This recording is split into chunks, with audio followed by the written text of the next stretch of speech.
Ya baik, Jawatan Kuasa Kabinet akan membincangkan isu keselamatan dan kesihatan di Sabah menjelang pilihan raya negeri pada 26 September. Menteri Kanan Pertahanan Datuk Seri Ismail Sabri Yaakob berkata perbincangan mengenai perkara tersebut akan dibuat pada mesyuarat mingguannya yang dijadual berlangsung hari ini. Bagi memahami risiko jangkitan COVID-19 menjelang pilihan raya negeri di bawah bayu itu, kita bersama Profesor Madya Dr. Muhammad Zulhairi Muhammad Rani, Pakar Perubatan Kesihatan Awam, Universiti Sains Islam Malaysia. Terima kasih Prof kerana sudi bersama Buletin Awani ketika ini. Dan Prof, apa yang ketika ini Prof boleh cadangkan oleh pihak Majlis Keselamatan Negara MKN dan Kementerian Kesihatan Malaysia KKM berhubung kebenaran pesakit COVID-19 untuk mengundi pada pilihan raya negeri Sabah? Adakah perlu garis panduan khusus buat individu dalam siasatan seperti PUI, pesakit dalam pemantauan PUS dan pesakit positif? Okey, pendapat saya lah, pada pendapat saya, kalau individu itu memang pesakit COVID-19, maksudnya yang telah didapati positif keputusan COVID-19 dia, memang mengundi itu tidak dibenarkan bagi individu-individu ini. Kerana di Malaysia ini unik.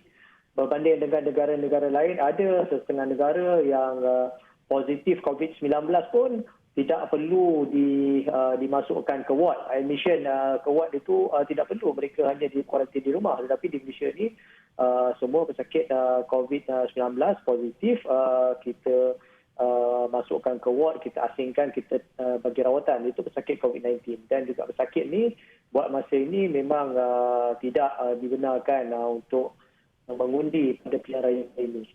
Okey, bagi kumpulan yang kedua, iaitu kumpulan yang individu dalam pemantauan, individu dalam siasatan, kita panggil PUI ataupun PUS. Okey, individu ini yang terbaru sekali, saya dengar mungkin ada kebenaran yang akan diberikan kepada mereka untuk keluar mengundi, tetapi dengan SOP yang khas dan tertentu. Maksudnya kalau di kuarantin tu macam mana nak dibawa daripada pusat kuarantin tu ke tempat mengundi, ya. Maksudnya ada escort dia, lepas itu kena, this is very strict lah, kena kawal SOP itu dengan ketat. Itu yang di kuarantin di pusat kuarantin. Sama juga macam di kuarantin di rumah. Di kuarantin di rumah pun patutnya ada garis panduan, dan kita mesti ada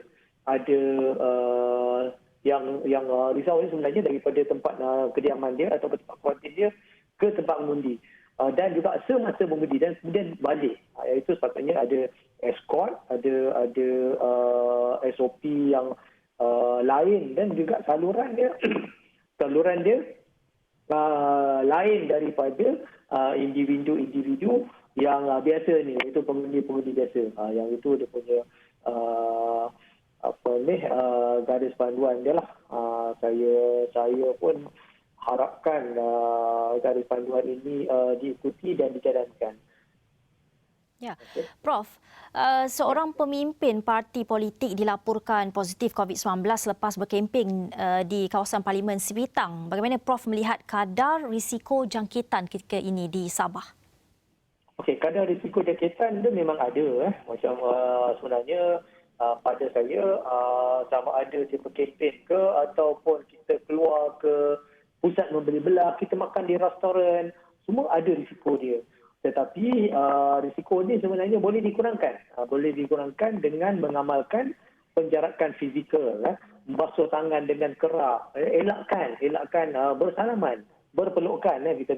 Kita maklum kalau dalam kempen biasanya akan terlibat orang penjarakan tidak dilakukan, penjarakan fizikal tidak dibuat, ada salam-salam berlaku.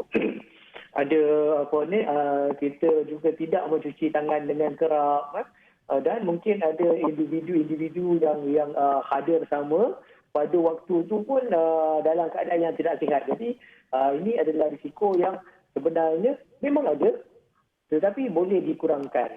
Kita dah expect, kita dah tahu pun macam mana cara untuk mencegah COVID-19 ini.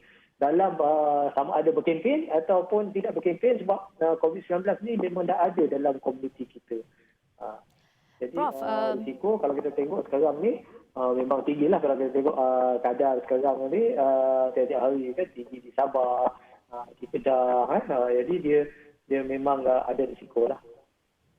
ya Prof, melihat ya pilihan raya umum yang secara besar-besaran dijalankan di luar negara ketika pandemik COVID-19 melanda dunia, misalnya di Korea Selatan, apa mungkin pengajaran yang boleh diambil dari negara lain untuk melaksanakan pilihan raya secara selamat ini, Prof? Okey.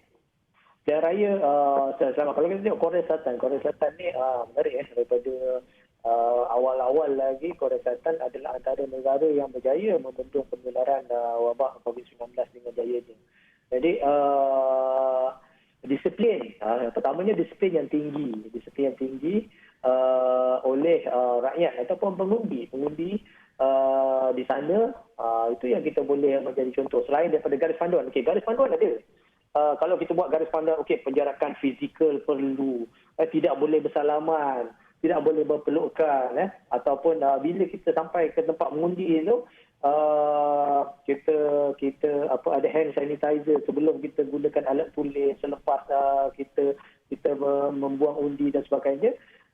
Tetapi garis panduan ini tidak ada makna atau kurang bermakna jika disiplin itu tak ada. Okay. Jadi pada saya pengajarannya ialah disiplin rakyat kita dalam mengundi. Norma baru ini sangat-sangat perlu dan perlu untuk kita amalkan bagi pilihan raya yang selamat. Kita untuk ada satu pilihan raya yang selamat, kita kena berdisiplin. Sebab kalau kita kata okey, polis kena ada, rela kena ada, Kementerian Kesihatan kena ada di tempat mengundi, itu hanyalah kita dipaksa untuk buat begitu. Tetapi kalau kita menerapkan disiplin dan sendiri tahu, sendiri amalkan, pada saya penularan COVID-19 boleh dikurangkan, risiko penularan semasa mengundi dan semasa proses pilihan raya ini memang boleh dikurangkan, dan risikonya ialah rendah jika kita semua berdisiplin untuk mengikut garis panduan.